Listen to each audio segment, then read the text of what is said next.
here we are with Les Kristt. Thank you so much. You're welcome, Debbie. Les, would you like to share your Woodstock story with us on my new YouTube channel? Oh, absolutely, absolutely.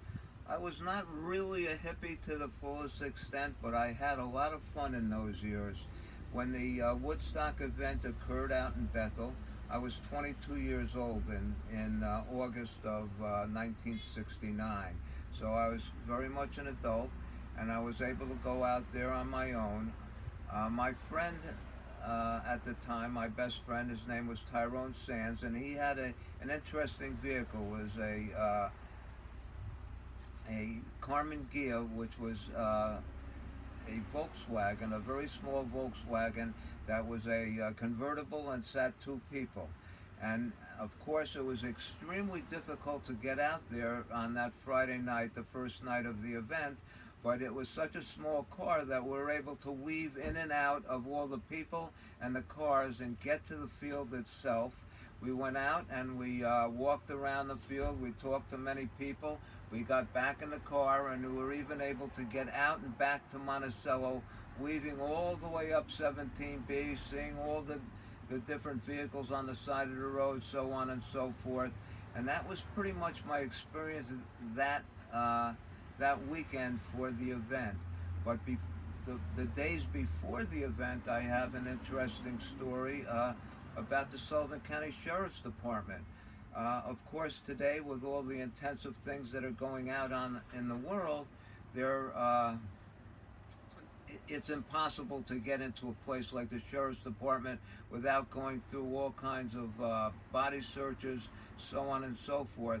In those years, my business, which is Kristt Kelly, it used to be Kristt Company for many years, the Sheriff's Department knew that it was going to be quite an experience that weekend, so they called up and they wanted to rent a number of typewriters. So it was my job to bring those typewriters up to the Sheriff's Department. And all I did is I walked in the front door of the Sheriff's Department. No one said a beep. No one really asked me who I was. I walked all the way into the inner sanctums there. I said, I have some typewriters for you. Is the sheriff in? And they said, well, his office is right there. They pointed right across the way, but he's not here today. But why don't you bring your typewriters in, which I did, and nobody found that strange or weird that I just walked into the Sheriff's Department myself, kind of with very little introduction, and brought all those typewriters in. So that was pretty interesting. Another interesting story of the times, the Monticello racetrack, they would get 15,000 people there on a Friday night, and maybe 20,000 people come to the Monticello Raceway on a Saturday night. And right across from the Monticello racetrack was a place called the Bon Vivant. It was a beautiful, gorgeous building with beautiful flooring. The building is still there. It's vacant now. But in those years, it was owned by two gentlemen, Steve and his brother Joe Warhoftik. They were both attorneys, and they started the Bon Vivant out as a high-class restaurant, but they couldn't make it as a restaurant. So they turned it into a topless bar.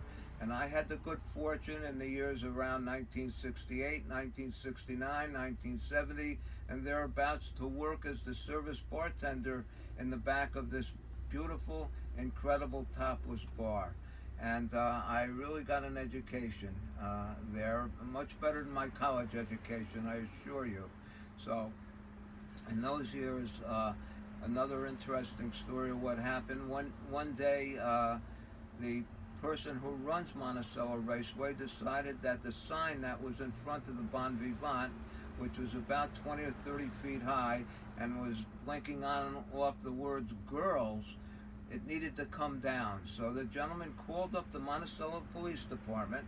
They came out there with a chainsaw, and they cut down that sign. So remember, those two brothers, twin brothers, were attorneys. So within 2 or 3 days, Monticello Police Department and Monticello Raceway had to resurrect that sign, and it kept blinking girls, girls, girls for many years afterwards. It closed down as the Bon Vivant, I would say about 10 or 12 years later, somewhere in the year of 1980. So those are some of my interesting stories from the years of the Woodstock Festival and thereabouts. Oh, right. I'm so excited about this. So I'd like to unpack everything you said, okay? Okay. Beginning first with you and your beautiful trophy here that I convinced you and you graciously agreed for me to bring it Okay. out here in the All right. bus. Um, So all the knowledge that I got at the Bon Vivant, I was able in the year 2002. I was selected by the for the Sullivan County Chamber of Commerce as the Business Person of the Year, and I got a nice award for that. Then in the year 2016, I was chosen actually as the Business Person of the previous 25 years, and they gave me this beautiful trophy that Debbie insisted I bring out here and kind of show off to everybody. yes, because his office is filled with tons of recognition plaques which just begin to touch the surface of how you give back and serve the community of Monticello and beyond, Well, Sullivan County. Debbie and So- Joe Cocker were able to get up in front of a fabulous audience and do their music. I can't do that. I don't have that particular talent, but I have some sort of talent to organize and different events and do things for our community. So I try my best to get my recognition through doing those types of activities. And I remember we shared your fundraiser event not too long ago for the Federation of the Homeless with the Kiwanis, or what group was it with? That you Well, I'm with the Rotary. the Club, Rotary, I'm Monticello. sorry, the That's all right, Monticello Rotary Club. Right, the Kiwanis is a good organization. That's another too. one. I always get them mixed up. But, Right. but you do a lot of things even now that you're very humble and don't draw attention. And I just thought it's important to, like, tell people who you are and what your fiber of the community, how Right. wonderful that is. Some of my So, favorite organizations in the community that do some wonderful things. One is Catskill Animal Rescue out of Liberty. Joanne Giroux is our leader there, but we rescue and we take care of many cats and nice. dogs over the last few years. Also, I'm active with the Boys and Girls Club, of course, the Monticello Rotary I'm still active with. We do a fundraiser for the Monster Race, it's called, that's held at Resorts World. Most of the money from that race goes to Sullivan County Veterans Coalition. And then I've been the chairman for the last 14 or so years of the Heartathon. And Wow. last year we raised around $95,000 for different Amazing. So thanks. thank you for being you. I'm trying. And continuing to be who you are. That's such a great thing. So, I'd like to maybe put those groups in the, separately. If anyone wants to donate anything, I'll list them separately. Sure. But in the meantime, you touched upon 3 amazing little stories, which are to me big stories. So the first story, driving around in this little vehicle Right. with Tyrone. Tyrone Sands. Could you tell us more about Tyrone Sands and Yeah. who was driving? Absolutely. It was Tyrone's car. It was his car. Tyrone was probably the best athlete that ever went to Monticello High School. And he came back a number of years after he graduated, and he was a 5th grade math teacher, actually. 5th and 6th grade math teacher. And he and I roomed together for a couple of years. But in high school, Tyrone was on was a big star on the basketball team. He was also a star on the soccer team, the baseball team, and the track team. And then after he graduated from high school, Tyrone became very proficient at skiing at the Holiday Mountain ski area, and he was also a fabulous tennis player, and he loved to play chess as well. And he played all the time. He'd ask me to play, and in all the years that I played chess with Ty, I never won one game. I truly didn't. He was quite the person. Unfortunately, about 8 or 10 years ago, Ty passed away on us, but he was just a wonderful person, and that's. So, do you remember what the conversation was sort of like when you guys decided to get in the car and go for this little joyride? Did you recall anything how that all happened? I don't remember exactly, but I will say in my youth, I did try marijuana once or twice, maybe even 3 times, okay? And back, that was, we're talking about in the late 60s, early 70s, so I don't remember whether we were high or not riding out to the event, but certainly we were, that was something that piqued our interest, to say the least, as we were driving out there and back, to see the people that were involved in the event, so on and so forth. We talked to a lot of people out there, and in the few ensuing years, way before Bethel Woods took over the piece of property, I'd go out there on my own, and I'd look at some of the different places that people did things during the event. They made food out there, they camped out there, and there was many different areas out in back where the original field was, that were much more elementary in those years. There wasn't fixed up the way it is now, but it was obvious that people had done something interesting and so forth at the time of the Woodstock Festival. I know that I myself have visited the property on the anniversary weekend over the years prior to Bethel Woods purchasing it and making it an event place.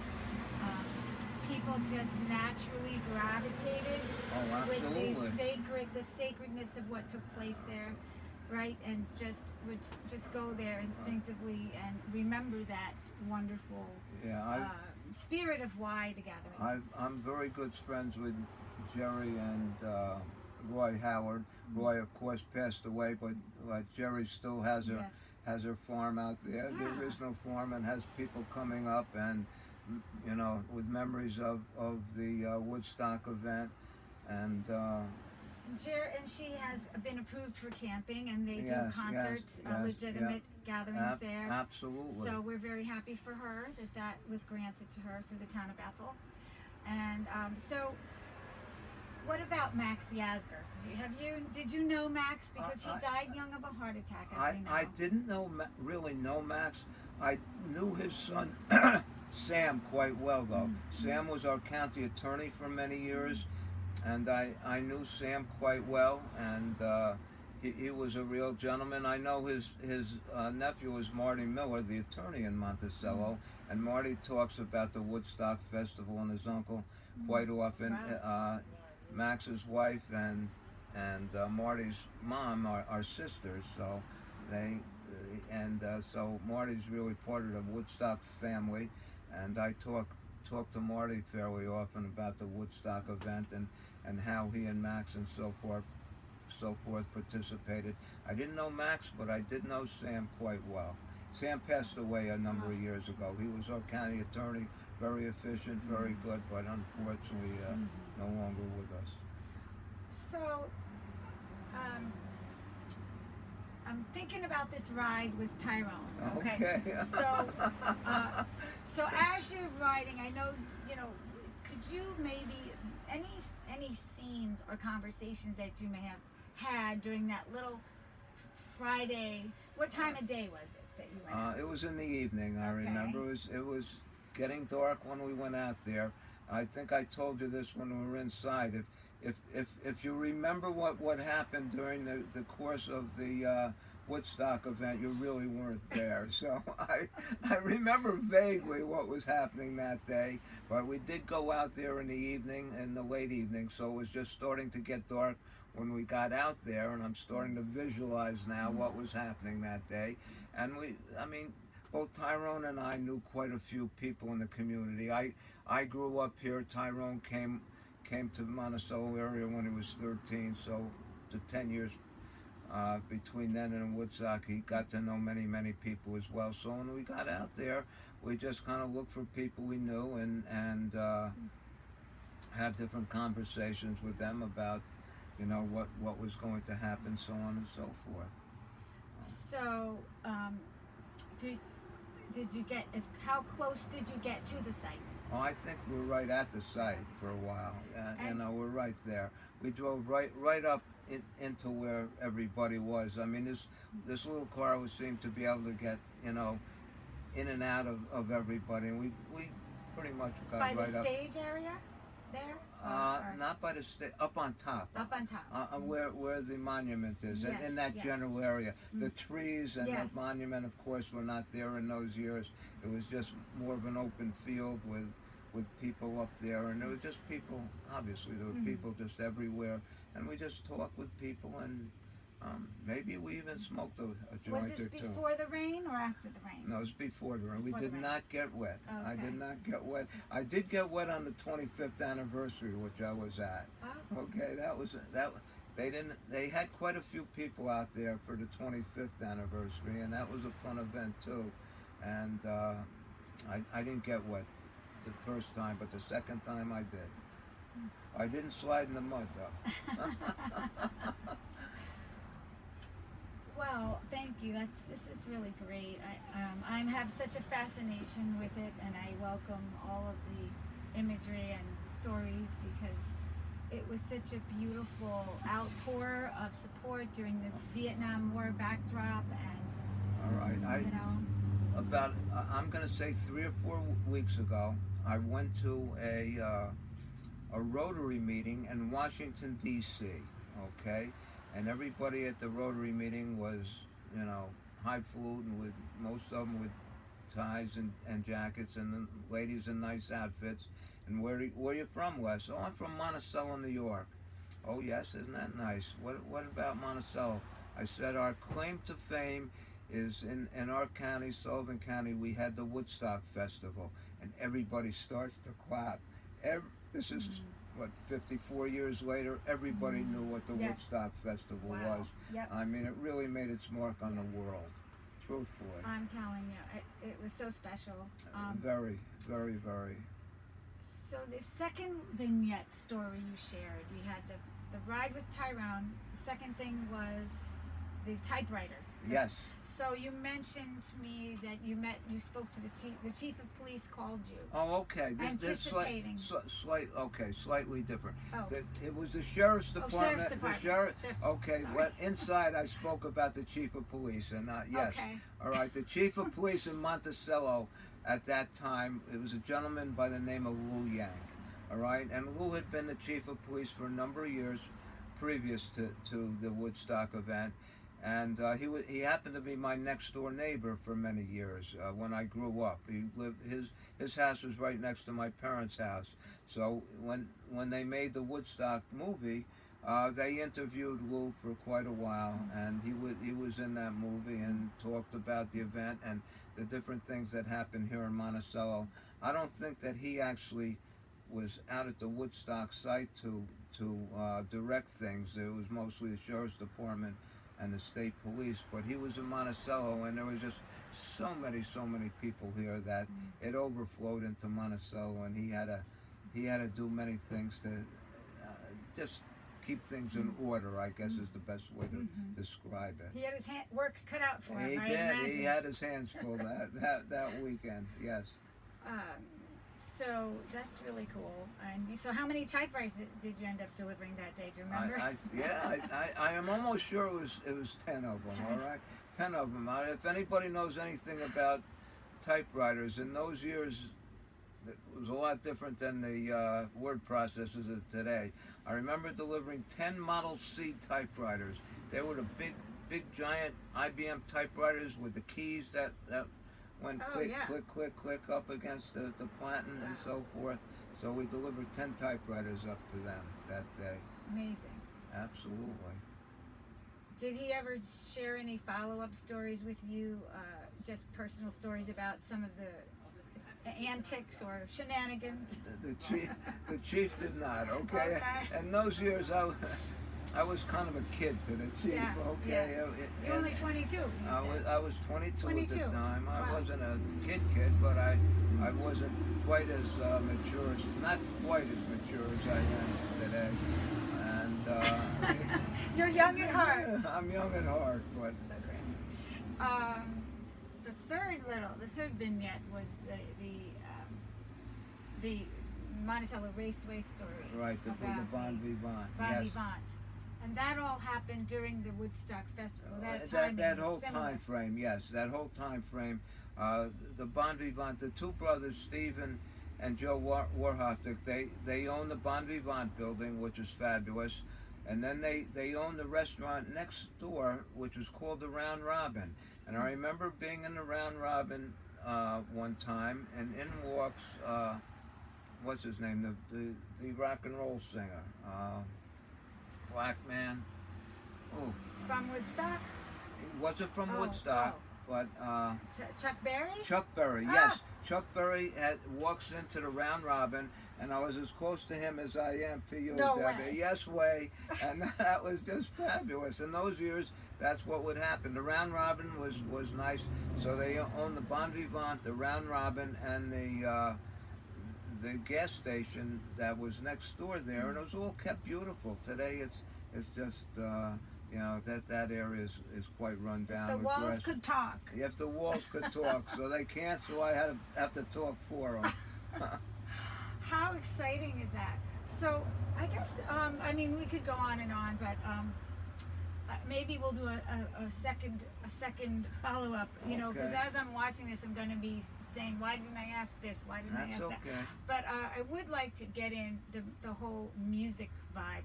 What were your favorite artists or influences with regard to music? What did you like? What did you get turned on to that was new and exciting at the time? Let me think. I typically am forgetful, but that's okay. We talked about Joe Cocker already. His songs. I loved him and his voice, of course. And then what's the name of the gentleman? Santana. Yes, Santana.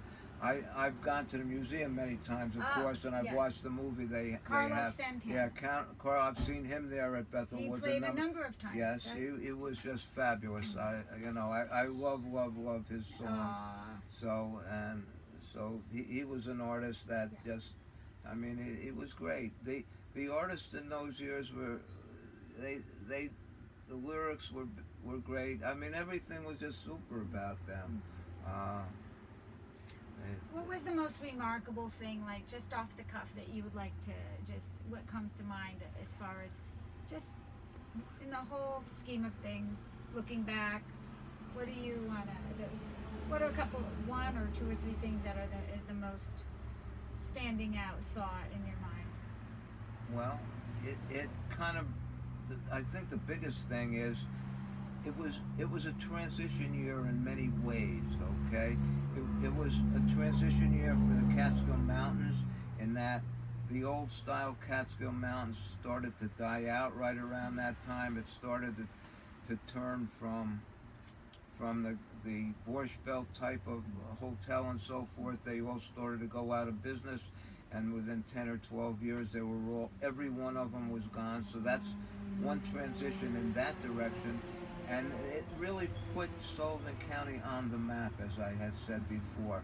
It made people aware of Sullivan County, so it provides us a jumping off point for people to start to resurrect the Catskills and the mountains of Bethel Woods. And Mr. Gary, who has put together, along with Sandra, who has put together Bethel Woods and Sullivan 180, so on and so forth, has used the field out there as a focal point, and has really began to bring the area back. Then we have the casino that is here now, Resorts World, and the water park, and the Forest Brook Theater, and all the small towns in the county, whether you go out to Narrowsburg or Callicoon, up to Livingston Manor, Roscoe, go to Grahamsville, go to Rock Hill and Wordsboro, they're all starting to really peak up and start to move out and do things again. And I think that all revolves around that change that happened that year, and that people 54 years later still remember Woodstock and what went on in Sullivan County at that time, and how we embraced people and really made them feel comfortable. And we're still doing that. We're doing it well, and I think it will be a great revitalization of the county. Yes. Well, thank you. You're welcome. For everything, taking the time, and I want to give you a big hug. Okay. I don't want to force myself on you, but no, big hug, absolutely. Yay. They are always 1, good 2, and always 3. welcome. Gotta count to 3 when you get big hugs. Okay. Otherwise, it doesn't count. So thank you, You're Mr. welcome. Les Kristt here, everybody. Thank you so much. You're And welcome. You're welcome. Thank you for we, interview. For we the interview. appreciate you and all of who you are. And Well, thank you you for sharing. You got it. Peace, Love. love, and music. Amen.